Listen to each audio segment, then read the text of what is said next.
আসসালামু আলাইকুম। যে কারণে ভিডিওটা করা হইলো যে এই ব্যাটারিটা আমার এক ভাই নিয়ে এসে, তো ভাই বলতেছে ব্যাটারি নিচে ফাইটটা ছিঁড়ে গেছে। তো দেখেন ব্যাটারি ফাটে নাই, তো ভাই বলতেছে ব্যাটারি দিয়ে পানি পড়ে কোন জায়গা দিয়ে। তো পরীক্ষা নিরীক্ষা করার পরে কিছুক্ষণ পরে তো আমি দেখলাম যে এই যে আপনারা দেখেন, আমিও দেখি, আপনার এই ব্যাটারিটা ফাঁকা হয়ে গেছে। তো হাত দিয়ে দেখাই, দেখছেন এরকম যদি একটা ব্যাটারি ফাঁকা হইয়া যায় তো এই ব্যাটারির সেলের একটা পানিও থাকে একবার। দেখছেন এই তেমায় শুধু একটা খুব ভালো আছে, আরগুলো দিয়ে পানি শুধু শুধু ঘামায়।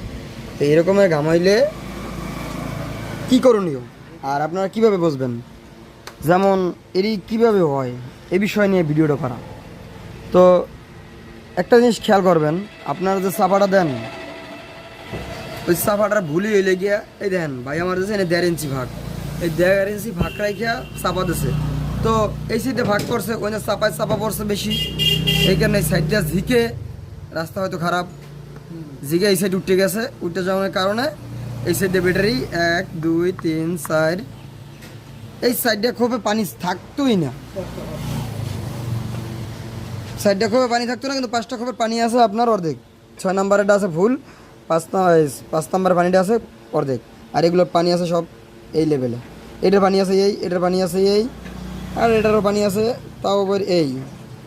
মানে 1 নাম্বার এদিকটা ধরি, 1 নাম্বারে আছে এইটুক, 2 নাম্বার আছে এতটুক, 3 নাম্বার আছে এতটুক, 4 নাম্বার আছে এতটুক, 5 নাম্বার আছে এই, 6 নাম্বার হইলে এই।